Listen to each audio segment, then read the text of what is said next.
warahmatullahi wabarakatuh. Saya ucapkan terima kasih untuk teman-teman yang sudah hadir pada hari ini. Alhamdulillah pada kesempatan hari ini kita bisa dapat melaksanakan konseling kelompok. Sebelumnya bagaimana kabar teman-teman semuanya? Alhamdulillah baik. Alhamdulillah baik.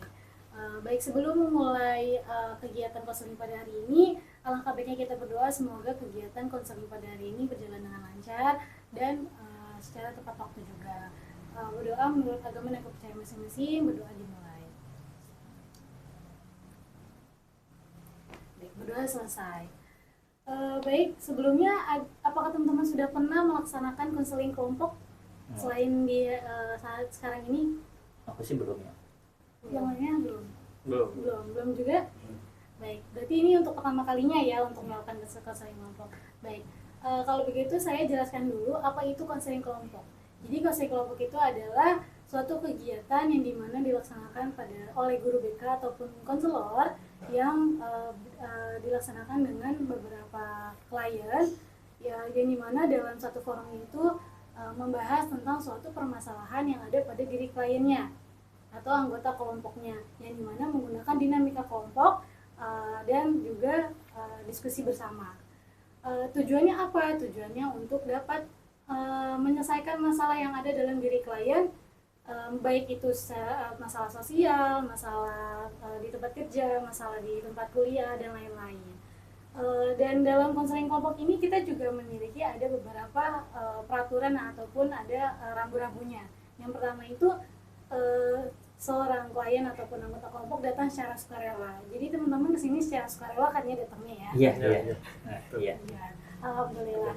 Nah kemudian setelah itu anggota kelompok juga harus bisa terbuka. Jadi untuk konseling ini berjalan dengan hikmat dan baik, saya minta dari teman-teman untuk menceritakan permasalahan itu secara terbuka dan itu betul-betul. Supaya apa? Supaya kita memberikan jawaban dan lain-lain dan tanggapan menjadi tepat pada sasarannya.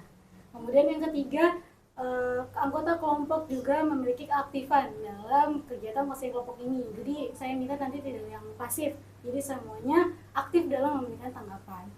Kemudian yang keempat itu ada di mana teman-teman saat memberikan tanggapan, memberikan komentar dan lain-lain itu tidak memiliki mengandung rasa ras dan lain-lain gitu. Jadi tidak menyinggung perasaan teman-teman yang lain juga gitu ya. Terus yang terakhir itu adalah yang paling penting, yaitu tentang kerahasiaan. Jadi saya minta dalam forum ini, dalam pembahasan kali ini tidak ada pembahasan di luar dari forum ini. Jadi apa yang kita bahas dalam satu forum ini, kita bahas dalam forum ini. Saat kita sudah selesai dalam forum ini, tidak ada lagi pembahasan yang sama dalam forum ini di luar forum gitu. Dapat dipahami? Baik, untuk sesi konseling ke kelompok ini akan kita laksanakan selama kurang lebih 45 menit. Ya, cukup ya, kira-kira segitu ya. Baik. Kemudian sebelum saya mulai dalam sesi konselingnya, sepertinya kita juga sebelum saling mengenal ya. Jadi saya ada sedikit permainan supaya lebih dekat. Jadi nanti permainnya rangkaian nama. Jadi saya menyebutkan nama saya, kemudian nanti yang sebelah kanan saya, misal namanya siapa Kak? Oke, nanti Mbak Sinta menyebutkan, saya misalkan Mahar. Berarti Mbak Sinta bilang Mahar, Sinta, terus selanjutnya gitu. Paham ya? Baik, kita mulai dari saya ya. Mahar, Sinta. Sebutkan nama sebelumnya. Mahar Terus Sinta. Oke, selanjutnya Mahar Sinta Alisa. Mahar Sinta Alisa Pras. Mahar Sinta Alisa Pras itu. Oke, baik, saya ulang ya. Mahar Sinta Alisa Pras Ridho. Benar ya? Oke. Baik, kalau begitu saya jelaskan dulu sedikit tata caranya. Jadi nanti teman-teman diminta untuk menceritakan secara sekilas permasalahannya yang diri teman-teman alami, dan ini kita bertemakan di tempat kerja. Ya. Jadi apa yang mengganggu di tempat kerja bisa teman-teman ceritakan, misalkan masalah yang bagaimana kurang lebihnya di tempat kerja gitu. Nanti akan diceritakan secara bergantian. Kemudian nanti akan kita angkat salah satu cerita dari teman-teman di sini pada sesi konseling kali ini. Nanti sisanya akan bisa kita bahas pada sesi konseling selanjutnya. Gitu. Bisa dipahami ya? Bisa. Baik, kalau begitu siapa yang mau menceritakan terlebih dahulu pertama? Silakan Mbak Sinta. Kalau saya masalah gajinya kecil, pekerjaannya terlalu banyak, berat, tuh tidak sesuai dengan gajinya. Gaji saya cuma 750, tapi pekerjaan saya double, seperti ya jadi OB juga, jadi admin juga. Ada lagi? Udah. Baik, selanjutnya mau bergilir atau bagaimana? Kalau aku kurang lebih sama ya soal gaji, cuma ini gajinya telat gitu. Kalau misalkan telat sehari 2 hari sih nggak apa-apa gitu kan, tapi ini telatnya bisa berminggu-minggu segala macam. Sedangkan kan kita kan punya pengeluaran yang statis, di mana itu di tanggal segitu tuh harus ada gitu kan, tapi ini ya, karena lewat kita harus putar balik keuangan kita yang ada gitu sih. Selanjutnya Saya dulu deh, Bang. Kayak kalau di saya itu lebih ke tipe pemimpin yang nggak mau dengerin masukan dari karyawannya, mau semenangnya sendiri. Jadi keputusan apapun yang dia buat ya semua orang harus ngikutin. Padahal itu apa ya namanya? Bukan kemauan kita. Sebenarnya kita punya cara yang lebih baik, lebih efektif, tapi pemimpin kita nggak mau pakai cara kita. Dia lebih mementingkan caranya sendiri. Yang semua karyawannya tuh harus tunduk patuh sama dia gitu. kemudian yang terakhir, Kalau saya sih ada masalah sama teman, bukan sebenarnya bukan masalah ya, kayak nggak kurang nyaman sama teman kerja, rekan kerja di kantor gitu. Karena suka, kalau ibaratnya tuh kayak pelecehan seksual gitu loh, walaupun cuma pegang-pegang tangan atau apa gitu, karena kan lawan jenis ya. Nah kita sendiri pun responnya nggak nyaman, jadi kayak gitu, kita nggak nyaman gitu sama rekan kerja.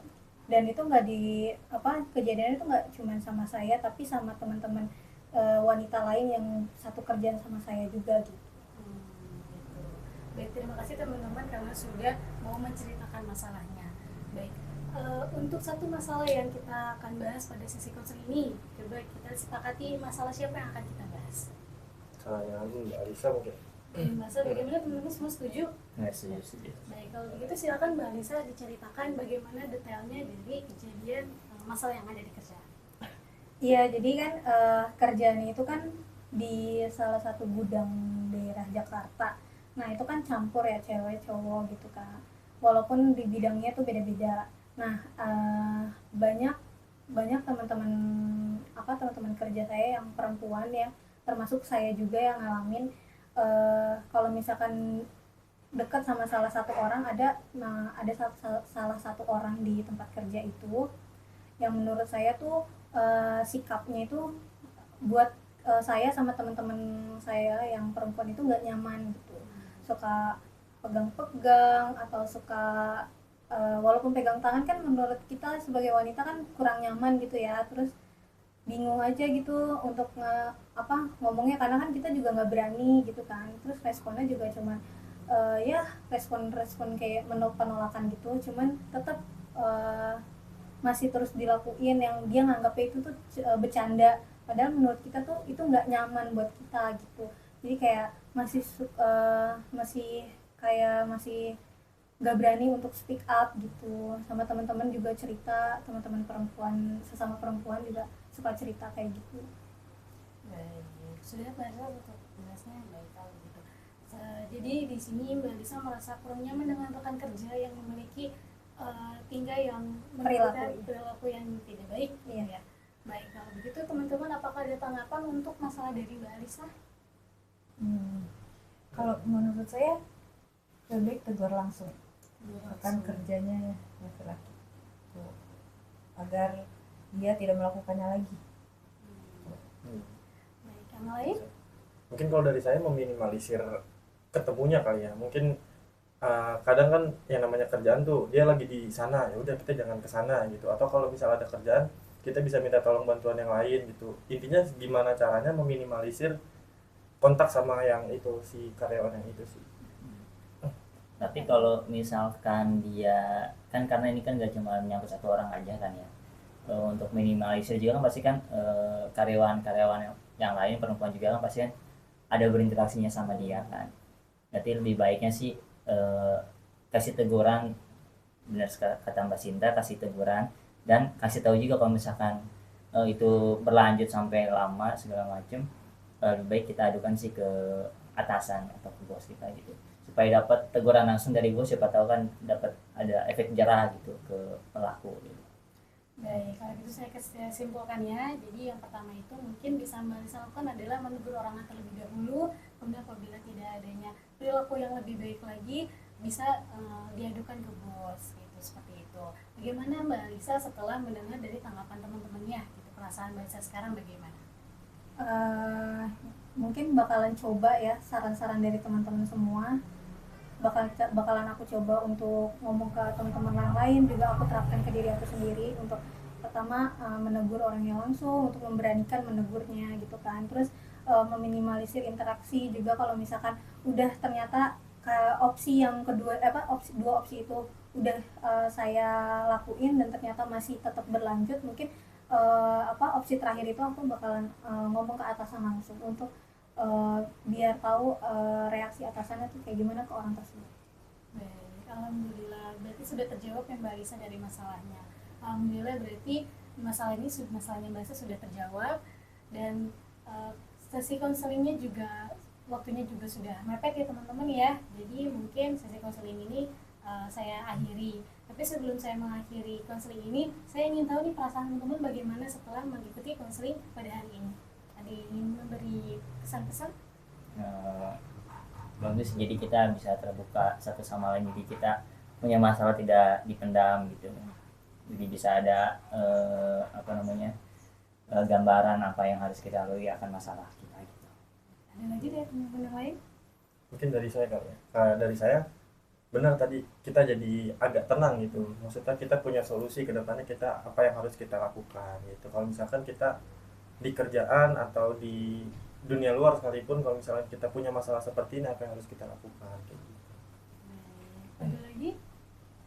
Kalau buat saya sih mungkin kayak ada manfaatnya juga ya kalau misalkan sharing kayak gini. Jadi kayak saling bertukar pikiran, saling bertukar saran, terus ada opsi-opsi lain. Jadi kita kayak bisa pilih mana opsi yang menurut kita tuh ini mungkin ini nih bakalan berjalan atau gimana gitu. Terus mungkin dari beberapa opsi bisa dijadiin satu untuk jalan keluarnya gitu dari masalah tersebut.